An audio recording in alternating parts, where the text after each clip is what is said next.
Hello student, जय हिंद। मैं Satish Gupta, Kautilya academy Indore से। Heart of India Madhya Pradesh के संदर्भ में जो खासकर 19 जून 2022 को एमपीपीएससी प्री का एग्ज़ाम हो रहा है और मैं उम्मीद करता हूं कि आप उसके लिए ज़ोर शोर से तैयारी कर रहे होंगे। हम विगत वर्षों से देख रहे हैं कि ज़्यादातर आप देखते हैं कि मध्य प्रदेश के क्वेश्चन लगभग 1/3 आ रहे हैं, यानी कि लगभग 35 से 36 क्वेश्चन आपको एमपीपीएससी में एमपीजीएस से देखने को मिल रहे हैं। अब बात ये आती है कि नज़दीक समय है, केवल 10 दिन का समय रह गया है, तो 10 दिन में हमारी तैयारी का क्या तरीका होना चाहिए कि हमें सफलतादायी परिणाम मिले। तो उसके लिए हमें करना यही होगा कि हम कुछ ऐसे इम्पोर्टेंट टॉपिक को चिन्हित कर लें जिसके आधार पर हम अपनी सफलता को सुनिश्चित कर सकें। इसके लिए हम इस पर पूरी चर्चा करने वाले हैं और कारण ये है कि जैसे हम देखते हैं कि एक स्लोगन मिलता है सुनने में कि अंत भला तो सब भला, और उसी रणनीति के तहत हमें तैयारी करना होगी ताकि हमें इसमें सफलता प्राप्त हो सके। तो खासकर मध्य प्रदेश की बात करें, मध्य प्रदेश पर ही मैं आपको डिस्कस करूंगा इसमें कि आपको पहली बात तो ये है कि जिस तरीके से हम देख रहे हैं परीक्षा की जो रणनीति है और पेपर का जो एक विश्लेषण हम देखने में आता है कि 1/3 क्वेश्चन पूछे जा रहे हैं। तो हम पहली बात तो जो तैयारी का समय है उसको 3 डिवाइडेशन कर दें, 3 पार्ट में इस तरीके से डिवाइडेशन करें कि एमपी, इसके अलावा जो आपकी 6वीं 7वीं 8वीं 9वीं 10वीं यूनिट है उसके लिए 1/3 हिस्सा तैयारी का, और कोर सब्जेक्ट जिसमें आपका history, polity, economy, science and tech ये सब्जेक्ट आ जाते हैं, इन पर आपको फोकस करना होगा। तो अगर मान के चलिए आप दिन भर में 9 घंटे पढ़ाई कर रहे हैं तो 3-3 घंटे के आधार पर आप बांट सकते हैं। हालांकि एमपी पहले से आप पढ़ते रहे हैं, अगर हम किसी बुक को लें तो किसी भी बुक में एमपी के लगभग 30 से 35 टॉपिक होते हैं, लेकिन हम देख रहे हैं विगत परीक्षाओं में कि वो खासकर आपसे 8-10 टॉपिक हैं जिनसे ज़्यादातर क्वेश्चन पूछता है, और 8-10 टॉपिक के अंतर्गत, यूनिट के अंतर्गत कौन कौन से वो विशेष टॉपिक हैं जिनके अंतर्गत वो क्वेश्चन पूछता है, तो उन पर हमें फोकस करना होगा। जिसमें सबसे पहले चर्चा करते हैं मध्य प्रदेश की प्रमुख ऐतिहासिक घटनाएं, राजवंश और स्वतंत्रता आंदोलन, यानी कि मध्य प्रदेश का इतिहास। तो मध्य प्रदेश के इतिहास में आप देखेंगे कि जो मध्य प्रदेश के प्रमुख राजवंश हैं जैसे चंदेल वंश है, परमार वंश है, ठीक है, और मेंस में जो 6 रियासतें जोड़ी गई हैं जिसमें गौड़ वंश है, बुंदेला है, बघेल है, सिंधिया होलकर रियासत है, भोपाल रियासत है, इनसे वो क्वेश्चन पूछ रहा है। जैसे उदाहरण के तौर पर अगर आप पुराने पेपर की बात करें जो 25 जुलाई 2021 को हुआ, तो उसमें आपने देखा होगा कि 2-3 क्वेश्चन आए हैं हिस्ट्री से। एक राजा भोज परमार पर क्वेश्चन देखा हमने, दूसरा देखा कि भोपाल रियासत का संस्थापक कौन था, तीसरा क्वेश्चन देखा कि वीर सिंह बघेल के शासनकाल में राजधानी कहाँ थी। तो कहने का तात्पर्य कि ये 5-7 राजवंश हैं, उनको आपको फोकस करना पड़ेगा, क्योंकि अगर मध्य प्रदेश की बात करें तो मध्य प्रदेश में राजवंश प्रमुखता के रूप में देखा जाए तो 50 से 55 हो जाते हैं, लेकिन आप यहाँ पर अपने आप को सिलेक्टिव स्टडी ही हमें सिलेक्शन दिलाती है। तो उस दृष्टिकोण से देखा जाए तो हमें 5-7 ये राजवंशों पर चर्चा करना होगी, उसके बारे में हमें सोचना होगा, और खासकर उनकी भी विशिष्ट जो भी स्थितियाँ रही हैं, कोई भी राजा महाराजा रहा है उसकी अपनी एक कोई विशेषता रही है, उसको विशेष रूप से पहचान करके उसको चिन्हित करके उसकी तैयारी करना होगी, यही स्ट्रेटजी है। इसी तरीके से स्वतंत्रता आंदोलन की बात करें तो स्वतंत्रता आंदोलन मध्य प्रदेश की भूमिका क्या रही है। मध्य प्रदेश की भूमिका की बात करें तो 1824 से कुंवर चैन सिंह से लेकर के 1947 तक जितने भी हमारे स्वतंत्रता संग्राम सेनानी रहे हैं उनको हमें फोकस करना होगा। इसमें आदिवासी स्वतंत्रता संग्राम सेनानी जो आदिवासी नेता रहे हैं उनको भी हमें ध्यान रखना होगा। दूसरे टॉपिक की बात करें तो दूसरा टॉपिक सबसे ज़्यादा इंपॉर्टेंट हो जाता है आपका मध्य प्रदेश में वन, वनजीव और वनोपज, और ये इंपॉर्टेंट इसलिए हो जाता है, आप देखें कि हर बार 2 क्वेश्चन या 3 क्वेश्चन इस टॉपिक से आ रहे हैं, और उसकी वजह ये है क्योंकि आपकी जो परीक्षा हो रही है संयुक्त परीक्षा है, कंबाइन एग्जाम है, सिविल सेवा के साथ ये फॉरेस्ट एग्जाम है, तो उस टॉपिक से भी ये बराबर क्वेश्चन पूछ रहा है। कभी वनों का परसेंटेज पूछ रहा है, तो कभी वन संपदा के बारे में पूछ रहा है, तो कभी वन्यजीव के बारे में पूछ रहा है। क्वेश्चन हम लगातार इसमें से देख रहे हैं, ठीक है। इसके बाद बात करें तो तीसरा टॉपिक आ जाता है कलाएं।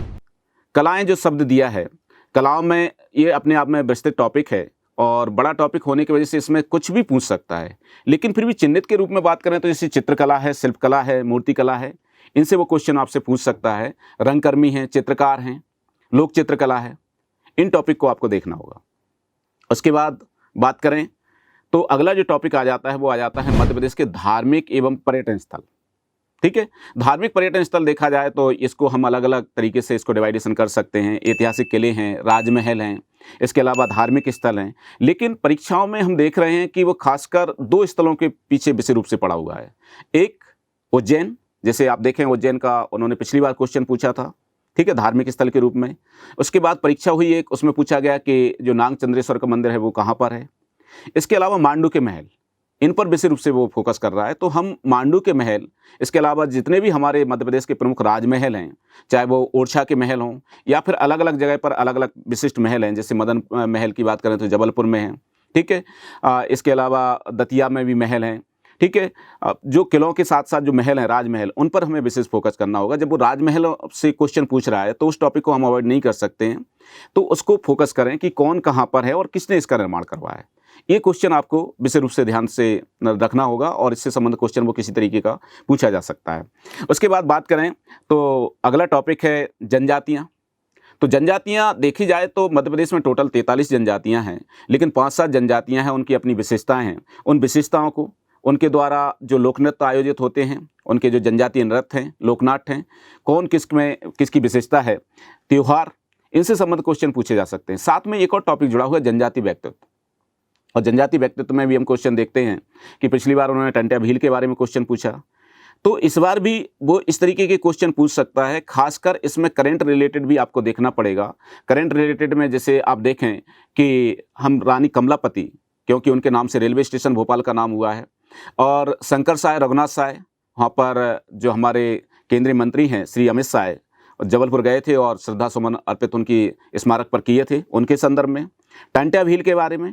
और ये पूरी जानकारी मैंने आपको करंट अफेयर्स के दृष्टिकोण से भी प्रोवाइड करवाई है। साथ ही पद्मश्री सम्मान से सम्मानित जैसे अर्जुन सिंह धुर्वे हैं, दुर्गाबाई ब्याम हैं, भूरीबाई के बारे में पहले भी क्वेश्चन पूछा जा चुका है। तो जनजाति व्यक्तित्व को भी हमें ध्यान रखना होगा। तो जनजाति हमारे लिए इंपॉर्टेंट टॉपिक हो जाता है। उस टॉपिक को आप विशेष रूप से फोकस करें, आपकी रणनीति में सहायक होगा, आपकी तैयारी में सहायक होगा। अगला टॉपिक है खासकर जो हम देखते हैं मध्य प्रदेश की जियोग्राफी से। मध्य प्रदेश की जियोग्राफी में पर्वत हैं, पठार हैं, जलवायु है, ठीक है, नदियाँ हैं और नदियों से जुड़ी हुई बहुउद्देशीय परियोजना है। ये टॉपिक हो जाता है और आप देखें कि इस पर क्वेश्चन वो एनालिसिस के आधार पर पूछ रहा है। पहले वो होता था, हम देखते थे क्वेश्चन कि वो फैक्चुअल पूछता था, लेकिन अब क्वेश्चन का पैटर्न थोड़ा उन्होंने बदला है।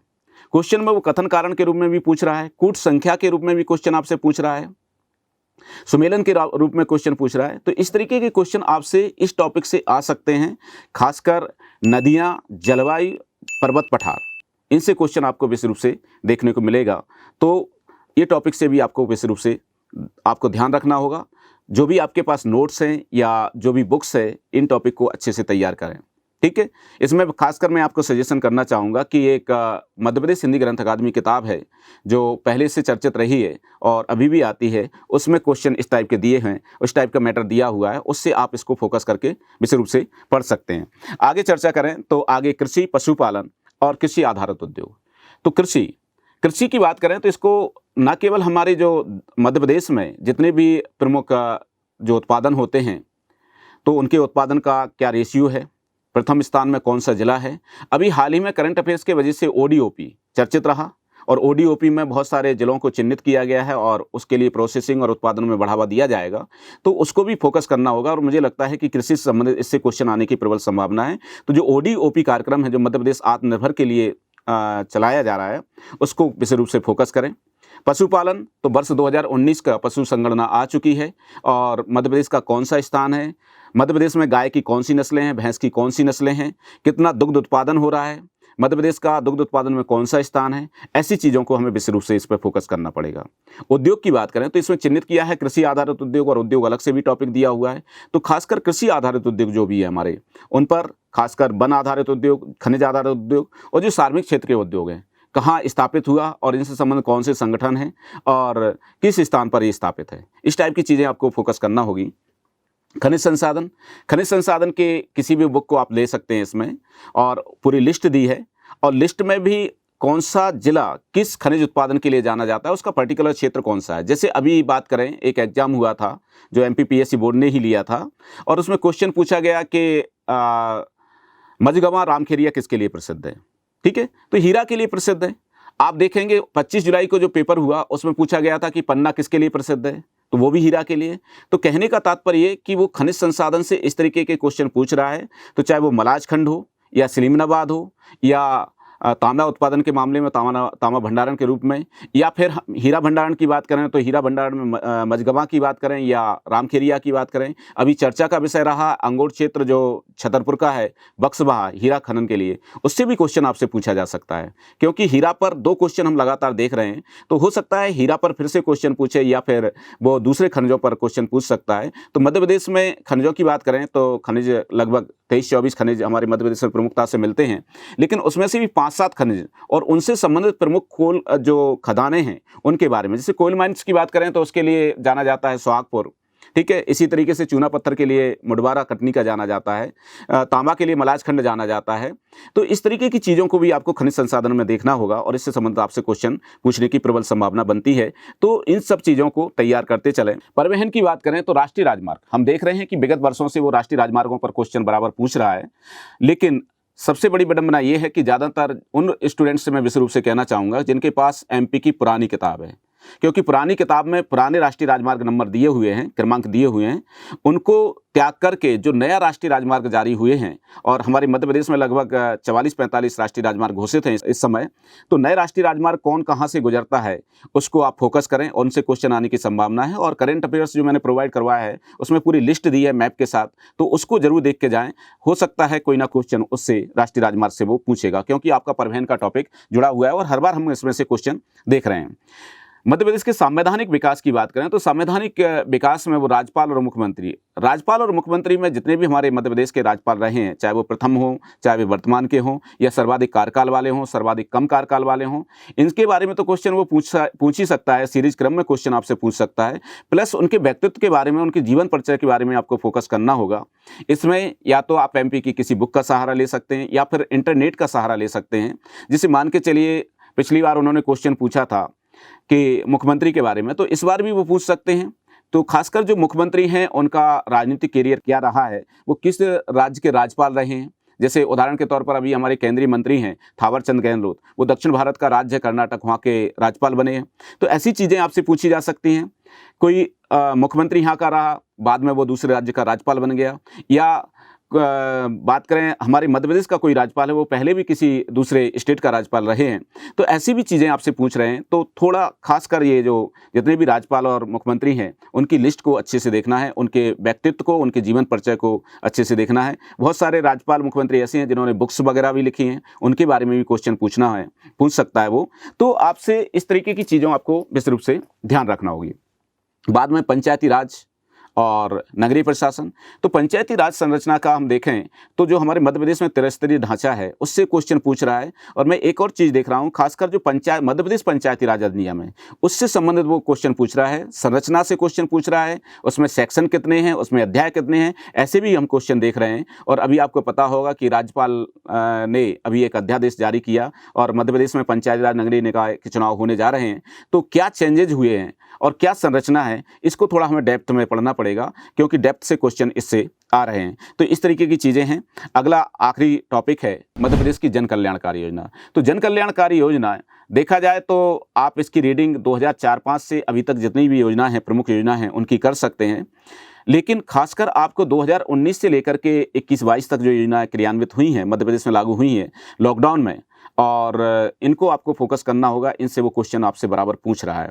तो इस तरीके की चीज़ें हैं, और इसको भी मैंने करंट अफेयर्स के रूप में पूरी 70 योजनाओं की पूरी लिस्ट आपको उपलब्ध कराई है। तो जिन लोगों के पास है उसको बेहतर तरीके से उसमें कब शुरू हुई और उसका उद्देश्य क्या है वो मैंने आपको चिन्हित करके बताया है। तो इस तरीके से इसको तैयार करना है। मध्य प्रदेश के खेलकूद की बात करें तो मध्य प्रदेश के खेलकूद में खासकर जो मध्य प्रदेश के खिलाड़ी रहे हैं जिन्होंने ओलंपिक में बेहतर प्रदर्शन किया है, ठीक है। इसके अलावा जो एकलव्य पुरस्कार, विक्रम पुरस्कार विजेता हैं, और मध्य प्रदेश के बहुत सारे खिलाड़ी हैं जिन्होंने राष्ट्रीय अंतर्राष्ट्रीय स्तर पर बेहतर प्रदर्शन किया है, उनके संदर्भ में वो आपसे किसी भी तरीके का क्वेश्चन पूछ सकता है। तो खेलकूद को इस तरीके से तैयार करना है। ये लगभग देखा जाए किसी भी किताब में आप देखेंगे तो 30 से 35 टॉपिक टोटल हो जाते हैं, लेकिन ये 10 से 12 टॉपिक हैं जिन पर आपको फोकस करना होगा और इससे क्वेश्चन आने की प्रबल संभावना है। जैसा कि मैंने बताया कि आपको पूरा अपना समय 3 पार्ट में डिवाइडेशन करना होगा, क्योंकि आप देखेंगे कि लगभग 30 से 35 क्वेश्चन हम देखते हैं कि एमपी से पूछ रहा है। 30 से 35 क्वेश्चन आपके आ रहे हैं 7वीं, 8वीं, 9वीं और 10वीं यूनिट से, जिसमें करंट अफेयर्स भी है, जिसमें कंप्यूटर, रोबोटिक्स, आर्टिफिशियल इंटेलिजेंसी और खेल-कूद भी है। उससे क्वेश्चन आते हैं और लगभग 1/3 क्वेश्चन आ रहे हैं आपके कोर सब्जेक्ट से, जिसमें हिस्ट्री, पॉलिटी, इकोनॉमी, साइंस, ये सभी चीज़ें आ जाती हैं, ज्योग्राफी, ये सभी आ जाती हैं। तो बेहतर होगा कि हम 10 दिन जो हमारे पास बचे हैं, इसका जो समय है, इसका बेहतर तरीके से इस्तेमाल करें। सबसे बड़ी बात ये है कि हमें एक तो स्ट्रेस नहीं लेना है, व्यवस्थित तैयारी करें। आपने साल भर पढ़ा है, तो वो तैयारी आपकी काम आएगी। लेकिन कहा जाता है कि अंतिम समय में जो चीज़ें हम विशेष रूप से खासकर चिन्हित करते हैं, जैसे हमारी पुरानी आदत रही है जब हम स्कूल या कॉलेज में पढ़ते रहे हैं, और स्कूल कॉलेज में भी हम देखते थे कि जो खासकर इंपॉर्टेंट क्वेश्चन है उनको ज़्यादा हम फोकस करते थे कि इनसे आने की संभावना है। तो वो एक गैसिंग होता है, और गैसिंग के साथ तैयारी करेंगे, टारगेट के साथ तैयारी करेंगे। साथ ही जो 25 जुलाई को पेपर हुआ है उसको भी बेहतर तरीके से एनालिसिस करें, और कौन से क्वेश्चन आए हैं, कहाँ से क्वेश्चन उठा है, उन टॉपिक को बेहतर तरीके से एक विश्लेषण के साथ पढ़ें और उनके डाटा को तैयार रखें। मैं उम्मीद करता हूं कि आपका पेपर अच्छा जाएगा, और अग्रिम शुभकामनाएं। सबसे बड़ी बात यह है कि वहाँ पर भी खासकर परीक्षा हॉल में भी जो 2 घंटे का समय है, आप अगर प्रेशर में पेपर देंगे तो शायद गलतियां ज़्यादा हों, इसलिए आपको प्रेशर में पेपर नहीं देना है। कूल माइंड से पेपर दें, तार्किकता के साथ ठंडे दिमाग से जितना पेपर आप करेंगे उतना बेहतर आप स्कोर खड़ा करके आएंगे। उम्मीद करता हूं कि आप बेहतर तरीके से सफल होंगे। अग्रिम शुभकामनाओं के साथ मैं यही कहना चाहूँगा कि अपने आप पर ध्यान रखें, अपने स्वास्थ्य पर ध्यान रखें, और एक स्ट्रेटजी के साथ तैयारी करें। 10 दिन में खासकर चाहे वो हिस्ट्री हो, पॉलिटी हो, इकोनॉमी, ज्योग्राफी हो या एमपी हो, इन टॉपिक को बेहतर तरीके से रखें। और करंट अफेयर्स की बात करें तो करंट अफेयर्स पर आपको विशेष रूप से फोकस करना होगा। खासकर मैं मानता हूं कि जो मेरा एक अनुभव रहा है, एक एनालिसिस रहा है कि दिसंबर, जनवरी, फरवरी, मार्च और अप्रैल, ये 4-5 महीने का करंट अफेयर्स आपको विशेष रूप से फोकस करना होगा। इसकी छोटी से छोटी घटना आपको ध्यान रखना होगी, चाहे वो मध्य प्रदेश में घटित हुई हो, या बात करें नेशनल लेवल पर घटित हुई हो, या कोई योजना लॉन्च हुई हो, या इंटरनेशनल की जो चर्चा का विषय रहा हो, उन घटनाओं को आपको अच्छे से तैयार करना होगा। और मैं उम्मीद करता हूँ कि आप बेहतर करेंगे, और फिर से आपको सफलता के लिए अग्रिम शुभकामनाएं। जय हिंद।